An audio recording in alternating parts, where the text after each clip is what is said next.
स्वागत है आपका विदय सिविल सर्विस क्लासेस में। जैसा कि आप जानते हैं हम त्वरित सीरीज के साथ आगे बढ़ रहे हैं और आज का जो हमारा टॉपिक है वो आपको दिख रहा होगा, आत्मनिर्भर मध्य प्रदेश। इस सीरीज के अंतर्गत हम जो है मध्य प्रदेश के सिलेबस, स्पेशली प्रीलिम्स के सिलेबस में लिखे हुए हर शब्द को डिस्कस करने का हमने आप एजेंडा बनाया है। इस कंटेक्स्ट में एक इंट्रोडक्टरी लेक्चर लिया था मैंने और उसमें आपको मैंने बताया था कि 2024 का जो प्रीलिम्स का पेपर हुआ था उसको सामने रखे कि सारे के सारे जो क्वेश्चन हैं वो आपके सिलेबस से आते हैं, उनकी लाइनों से आते हैं और इजी क्वेश्चन आते हैं। तो सिलेबस में लिखा हुआ हर शब्द आपके लिए बहुत इंपॉर्टेंट हो जाता है। इसीलिए जो आपकी जब आप प्रीलिम्स का सिलेबस देखेंगे तो जहां आपको भारत की अर्थव्यवस्था और मध्य प्रदेश की अर्थव्यवस्था पढ़ना है, उसी में आत्मनिर्भर मध्य प्रदेश सीधा लिखा हुआ है। तो निश्चित तौर पर इससे सवाल बनने की संभावना बहुत ज्यादा हो जाती है क्योंकि सिलेबस में सीधा लिखा हुआ है।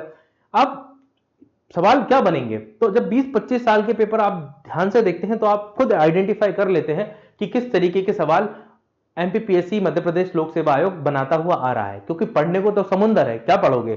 तो आपके काम को आसान करने के लिए किस तरीके की चीजें मध्य प्रदेश लोक सेवा आयोग पूछता है, उस संदर्भ में मैं आपकी मदद करने के लिए एमपीपीएससी प्रीलिम्स 2025 के लिए भी जो है त्वरित सीरीज चला रहा हूं, जो मैं यहां पर आत्मनिर्भर मध्य प्रदेश की आपसे बात करने वाला हूं। यहां पर मैंने आत्मनिर्भर मध्य प्रदेश से संबंधित कुछ पीडीएफ बनाई है, लेकिन जानबूझ के जो पीडीएफ है आप देखेंगे बड़ी है, लंबी है ना, सारी चीजें इसमें मेंशन है, बट प्रीलिम्स के लिए आपके काम की नहीं है। आप खुद जानते हैं कि प्रीलिम्स में किस तरीके के क्वेश्चन आते हैं। तो यहां मैं इस पीडीएफ के माध्यम से भी आपको आइडेंटिफाई कराते चलूंगा कि किस तरीके की चीजें आपके लिए इंपॉर्टेंट होती हैं। आपको सब कुछ नहीं पढ़ना रहता है ना, कुछ चीजें इंपॉर्टेंट होती हैं जो प्रीलिम्स में आ सकती हैं, जिसको आप प्रीवियस ईयर के क्वेश्चन देख के आसानी से जिनका अंदाजा लगा सकते हैं। बहरहाल शुरू करते हैं हम आत्मनिर्भर मध्य प्रदेश। और आत्मनिर्भर मध्य प्रदेश जो है वो इंडिपेंडेंट कोई प्रोग्राम नहीं था। 12 मई 2020 को आत्मनिर्भर भारत की शुरुआत माननीय मोदी जी द्वारा की जाती है। कब? 12 मई 2020। बहुत इंपॉर्टेंट डेट, ये आपको याद रखनी है। दूसरी डेट इंपॉर्टेंट हो जाती है 12 नवंबर 2020 को इसी आत्मनिर्भर भारत को सपोर्ट करने के लिए तत्कालीन मुख्यमंत्री माननीय शिवराज सिंह चौहान द्वारा जो है आत्मनिर्भर मध्य प्रदेश की शुरुआत की जाती है। और ये जो है योजना मध्य प्रदेश लोक सेवा प्रबंधन विभाग के अंतर्गत बनाई जाती है। ठीक है, इस चीज को आप याद रखेंगे। जो आत्मनिर्भर मध्य प्रदेश का रोड मैप है उसमें आत्मन एमपी @2023 से इसको डिनोट किया गया है। और जो आत्मन है वो किसी चीज को डिनोट करता है। ए फॉर एस्पिरेशन, यहां लिखा हुआ देखो, एस्पिरेशन आकांक्षा। टी फॉर होता है ट्रांसफॉर्मेशन, यहां लिखा हुआ ट्रांसफॉर्मेशन या रूपांतरण। एम फॉर होता है मिशन, ठीक है, ये मिशन।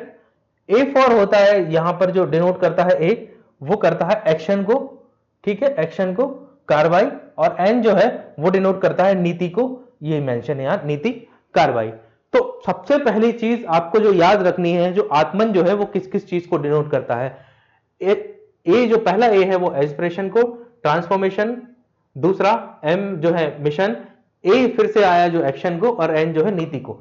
यहां कंफ्यूजन हो सकता है आपको ए से, तो एक जो है एस्पिरेशन की बात करता है और दूसरा ए जो है एक्शन की बात करता है। एमपीपीएससी आपसे कह सकता है, पूछ सकता है कि आत्मनिर्भर भारत में आत्मन @MP, ये जो 2023, इसमें ए, दो ए हैं जो डिनोट करते हैं।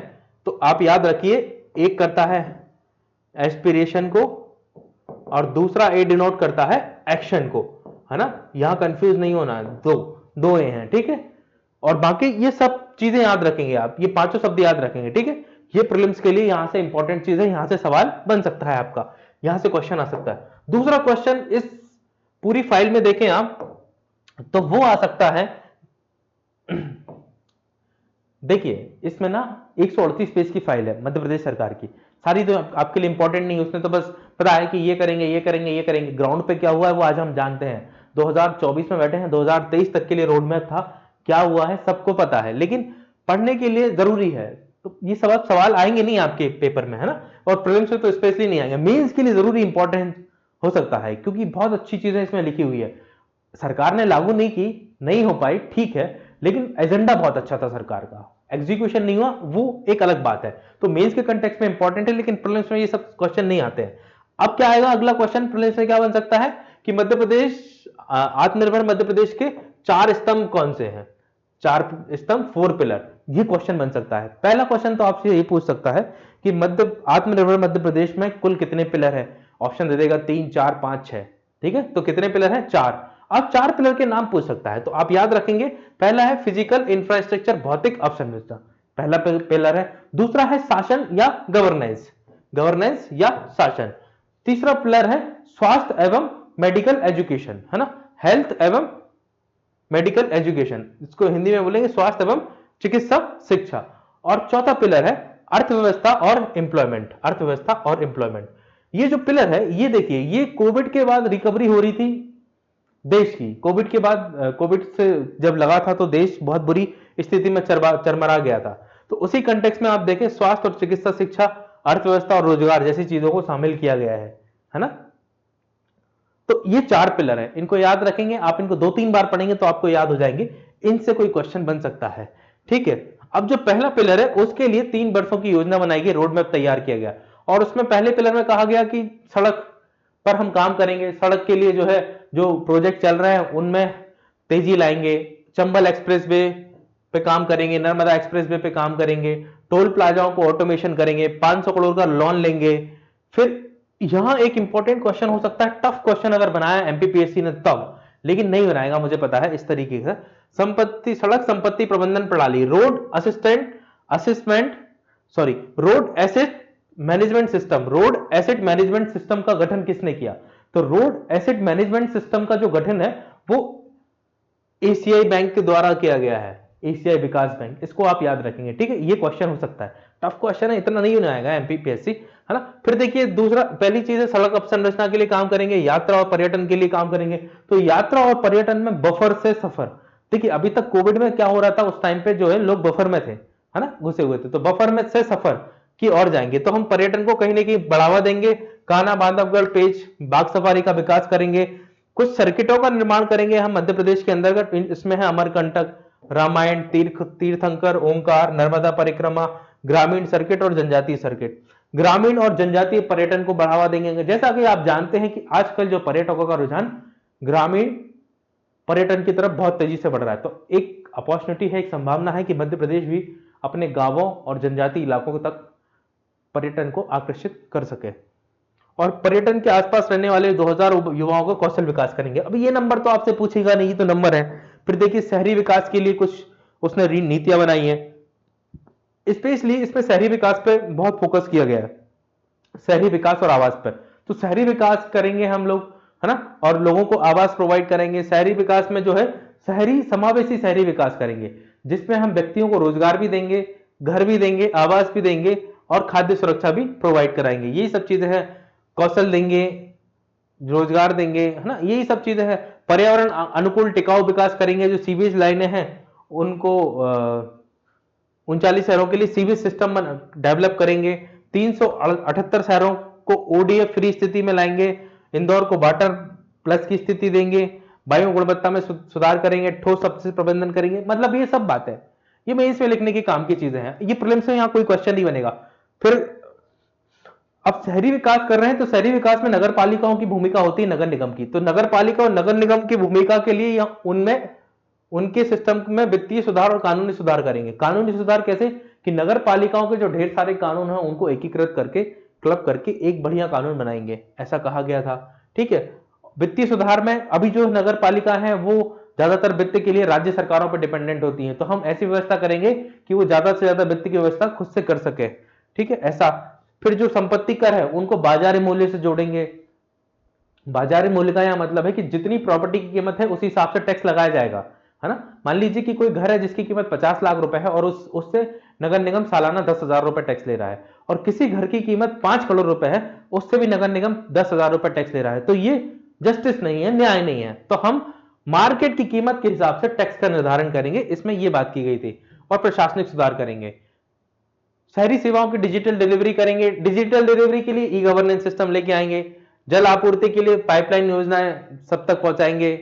बारिश का जो जल निकासी सिस्टम डेवलप करेंगे, क्योंकि देखिए आप शहरों में एक समस्या होती है, रोड वोड बहुत बन जाते हैं, नालियां होती नहीं है, तो थोड़ा भी पानी भरता है, गिरता है तो सड़कों पे भर जाता है। और इंदौर इस मामले में जो है सच में वाटर प्लस है ना। थोड़ा सा पानी गिरता है 5 मिनट और बॉर्डर प्लस प्लस हो जाता है, जबरदस्त प्लस हो जाता है। तो इसलिए क्या है कि जो है बारिश का जो जल निकासी है उस सिस्टम को डेवलप करेंगे, ऐसा कहा गया। सार्वजनिक परिवहन और शहरी यातायात को बेहतर करेंगे, है ना। शहर को रोशन करने के लिए 100 शहरों में एलईडी स्ट्रीट लाइट की स्थापना की जाएगी। ये सब बातें हैं। अब ये प्रीलिम्स में आपके क्या आएंगी, है ना, ये सब चीजें नहीं आएंगी। तो जो मैंने आपको ऊपर, मैं डॉक्यूमेंट इसलिए दिखा रहा हूं कि आप आइडेंटिफाई कर पाए कि किस तरीके की चीजें आएंगी। ये सब चीजें मेंस के कंटेक्स्ट में इंपॉर्टेंस हो सकती हैं, है ना। जैसे अब देखिए, पहला पिलर मैंने आपको बताया किससे था, अब अवसंरचना से था। दूसरा जो पिलर है वो है शासन से संबंधित, गवर्नेंस से। तो गवर्नेंस में क्या करेंगे, गवर्नेंस लोगों तक पहुंचे, है ना, ये गवर्नेंस का सिस्टम लेके आएंगे। यह देखिए एक एप्लीकेशन है, या देखभाल @MP के माध्यम से पहुंच बनाएंगे हम, और इसका जो नोडल विभाग है सेवा प्रबंधन विभाग है। एक इस चीज को आप याद रख सकते हैं, देखभाल @MP क्या है। तो देखभाल @MP जो है वो सार्वजनिक सेवाओं को लोगों तक पहुंचाने के लिए, और लोगों की सार्वजनिक सेवाओं तक पहुंच हो पाए इस बात को सुनिश्चित करने के लिए शुरू किया गया था उस समय। अब खैर नहीं चल रहा है ये, है ना, IT वाईटी करेंगे। मतलब ये देखिए मेंस की चीजें हैं, ये सब आपको प्रीलिम्स में ये क्वेश्चन नहीं आएंगे। 25% बढ़ाएंगे, 2022 तक ये करेंगे, 23 तक ये करेंगे, जीवित मृत्यु दर, जन्म दर, मातृ मृत्यु दर, टोटल फर्टिलिटी रेट 2024 तक। मतलब देखिए सब फैक्ट है, सारा डेटा है, ये नहीं आएगा। ये मेंस में आपके काम का है, मेंस में आपको आंसर राइटिंग में मदद करेगा, ठीक है।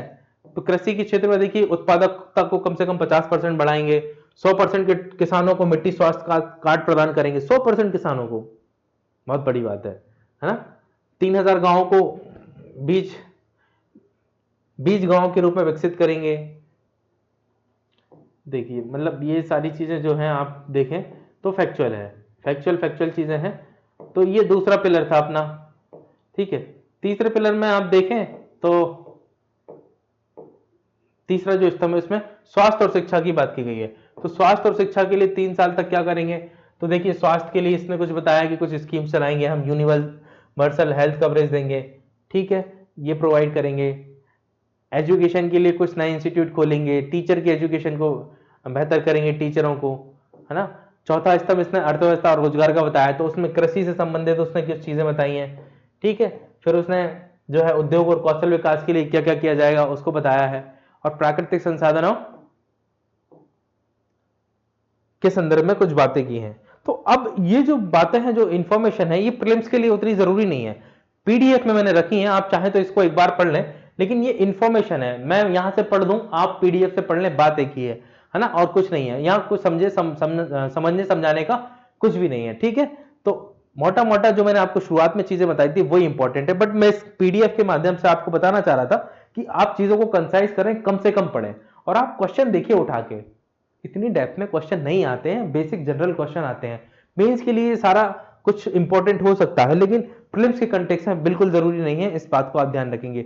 वैसे मैं ये पीडीएफ आपको अभ्युदय सिविल सर्विस के टेलीग्राम चैनल पर प्रोवाइड करा दूंगा, वहीं आपको ये लेक्चर की लिंक भी डाल दूंगा, और यूट्यूब पे भी ये लेक्चर की लिंक मिल जाएगी, और टेलीग्राम चैनल की जो लिंक है मैं डिस्क्रिप्शन में पुट कर दूंगा, ठीक है, ताकि आप ये पीडीएफ भी वहां से डाउनलोड कर सकें, ठीक। तो मेरा आपका मोटिव यही था बताने का, समझाने का, कि आप जो है प्रीलिम्स के लिए जब भी पढ़ें तो कुछ चीजों का याद रखें। मैं आपको यहाँ हाईलाइट करूं, जब भी आप प्रीलिम्स के लिए पढ़ाई करें तो प्रीलिम्स के लिए आपको कुछ चीजों की आवश्यकता होती है जानने की। पहली चीज प्रीलिम्स के लिए जो आपको जानना है वो है क्वेश्चन का नेचर क्या है, क्वेश्चंस का नेचर। क्वेश्चन के नेचर का मतलब एमपीपीएससी किस तरीके के क्वेश्चन पूछ रहा है उसके नेचर को आपको समझना है, सबसे पहली चीज। दूसरा, आपको प्रीलिम्स के लिए अपने सिलेबस में लिखे हुए सारे शब्दों के बारे में अच्छे से जानकारी होनी चाहिए, और उनके बारे में फैक्चुअल इंफॉर्मेशन होनी चाहिए। जैसे आपके सिलेबस में लिखा हुआ है G20, तो आपको एटलीस्ट इतना पता होना चाहिए कि G20 क्या है, इसकी स्थापना कब हुई, इसका हेडक्वार्टर कहां है, इसकी बैठक कहां कहां हुई, पहली बैठक कहां हुई, कब हुई, आखिरी बैठक कब हुई, इसको कौन चेयर करता है, एक्सेट्रा एक्सेट्रा। तो ये सब चीजें क्या है आपके सिलेबस में लिखी हुई है। तो सिलेबस में जो लिखा हुआ है उससे बाहर कुछ नहीं आता है, इस बात को ध्यान रखिए, और क्वेश्चन के नेचर को समझिए, है ना। दो चीजें आपको याद रखने की जरूरत होती है प्रीलिम्स में। प्रीलिम्स में एक चीज और आपके लिए बहुत इंपॉर्टेंट हो सकती है जिसको आपको जानना है, कि आपको प्रीलिम्स के लिए